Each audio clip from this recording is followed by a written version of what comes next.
నమస్తే. నేను మీ Om Prakash Varma, yoga therapist and dietitian.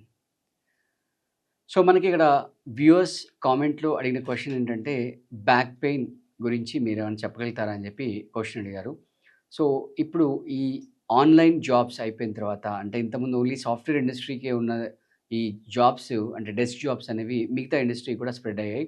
దానివల్ల ఏంటంటే అసలు లైఫ్‌లో ఎలా అయిపోతుందంటే బెడ్, డైనింగ్ టేబుల్, డెస్క్ ఈ 3 తప్ప ఇంకా వేరే ఏం చూడట్లేదు ప్రపంచంలో. ఆ డెస్క్ పైన వాళ్ళు కూర్చున్నప్పుడు అసలు కరెక్ట్ పోస్చర్‌లో కూర్చుంటున్నారా తెలీదు. రాంగ్ పోస్చర్‌లో కూర్చుంటున్నారా తెలీదు. అండ్ మోర్ ఓవర్ ఆ సెడెంట్రిక్ లైఫ్ స్టైల్ వల్ల ఆ బ్యాక్ బోన్ అనేది చాలా స్టిఫ్ అయిపోతుంది. సో, ఇలాంటి ఇష్యూస్‌తో మన దగ్గర చాలామంది క్లయింట్స్ జాయిన్ అయ్యారు.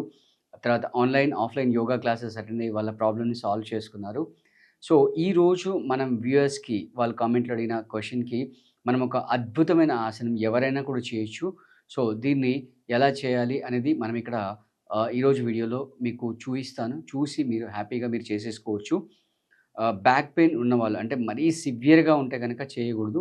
నార్మల్‌గా కొంచెం స్టిఫ్ బ్యాక్ ఉన్నవాళ్ళు గనక ఉంటే గనక ఇది ఖచ్చితంగా చేయొచ్చు. చాలా చాలా సింపుల్. నేనైతే ఇక్కడ ఫ్లోర్ మీద చేస్తున్నాను. మీరు ఫ్లోర్ మీద అవకాశం ఉంటే ఫ్లోర్ మీద చేయొచ్చు. ఒకవేళ అవకాశం లేదు అంటే బెడ్ మీద కూడా చేసుకోవచ్చు. అంటే మరీ సివియర్ నీ పెయిన్ ఏదన్నా ఉంటే.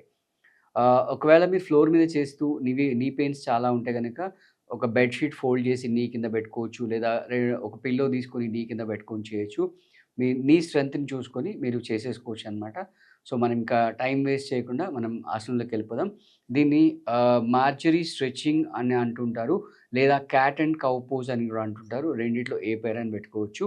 సో, దీన్ని మనం మామూలుగా కామన్ ఇంగ్లీష్ టెర్మినాలజీలో టేబుల్ టాప్ పొజిషన్ అంటుంటాం. అంటే మన బాడీ అనేది ఈ విధంగా టీపై లాగా ఉంటుందనమాట. సో, బేసిక్‌గా గుర్తుపెట్టుకోవాల్సిందేంటంటే షోల్డర్ నుంచి ఈ 2 చేతులు ఇట్లా పర్పెండిక్యులర్‌గా ఉండాలి. అలా 2 థైస్ కూడా బాడీకి పర్పెండిక్యులర్‌గా ఉండాలి. మనం మూవ్‌మెంట్ చేసేటప్పుడు చేతుల్ని గానీ, థైస్‌ని కానీ మూవ్ చేయకుండా మన టోటల్ ఓరియంటేషన్ అంతా కూడా బ్యాక్ బోన్, నెక్, హెడ్ దాంతో పాటు బ్రెత్‌ని కూడా ఇన్వాల్వ్ చేయాలి. సో, ఫస్ట్ మీరు బ్రీత్ ఇన్ చేస్తున్నప్పుడు ఈ విధంగా నడుముని కిందికి తీసుకెళ్ళి మెడ, తలని పైకి తీసుకెళ్ళినప్పుడు లంగ్స్ స్ట్రెచ్ అవుతాయి కాబట్టి బ్రీత్ ఇన్ చేయాలి.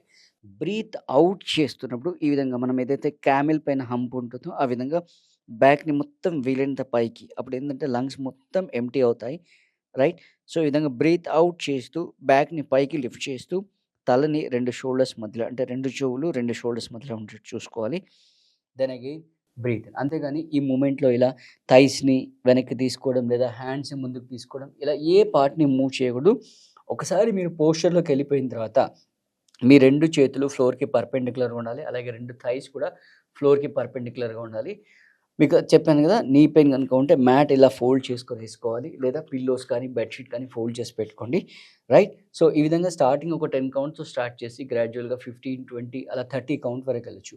సో, ఈ విధంగా breath in, breath out, breath in, breath out, breath in, breath out, breath in, breath out, breath in, breath out, breath in, breath out.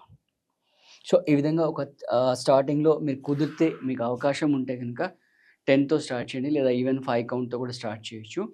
ఒక 1 వీక్, 10 డేస్ అలా 5 count చేస్తూ then next మీరు అంటే ఒక 30 డేస్‌లో maximum you can reach up to 30 count. So, ఈ విధంగా 30 count చేసేసుకుంటే మీకు ఆ ఫ్లెక్సిబిలిటీ అంటే ఆ వర్టిబ్రల్ కాలమ్‌లో ఫ్లెక్సిబిలిటీ వచ్చేస్తుందనమాట. అంటే ఏ విధంగా అయితే స్ప్రింగ్‌ని మూవ్ చేస్తామో ఆ విధంగా back bone front and back move అవుతుంది. దీంతో పాటు దీంట్లో ఉన్న అడ్వాంటేజ్ ఏందంటే మీ లంగ్స్ యొక్క కెపాసిటీ కూడా పెరుగుతుంది. ఎందుకంటే మనం బ్యాక్‌తో పాటు పొట్ట, లంగ్స్ అన్నీ కూడా ఇన్వాల్వ్ అవుతాయి కాబట్టి లంగ్స్ కెపాసిటీ పెరుగుతుంది. సో, ఇది మీరు రెగ్యులర్‌గా ఒక 30 డేస్ ప్రాక్టీస్ చేయండి. You should reach up to 30 count. Empty స్టమక్‌లో చేసుకోవాలి. అది మోస్ట్ ఇంపార్టెంట్. ఎందుకంటే పొట్ట మీద మనకు ప్రెషర్ పడుతుంది కాబట్టి ఎంప్టీ స్టమక్‌లో చేసేసుకుంటే చాలా చాలా మంచి రిజల్ట్స్ వస్తాయి. మీరు మీ బ్యాక్ పెయిన్ నుంచి ఈజీగా రిలీవ్ కావచ్చు. అలాగే మీకు అవకాశం ఉండి మీకు ఇంట్రెస్ట్ ఉంటే కింద ఉన్న నంబర్‌కి కాంటాక్ట్ చేసి క్లాసెస్‌కి అటెండ్ అవ్వచ్చు. మీకు ఇంకా ఏ టాపిక్ పైన వీడియోస్ కావాలో మీరు కామెంట్‌లో తెలియజేస్తే ఆ టాపిక్ పైన మేము మీకు వీడియోస్ చేసి అందజేస్తాం. Thank you.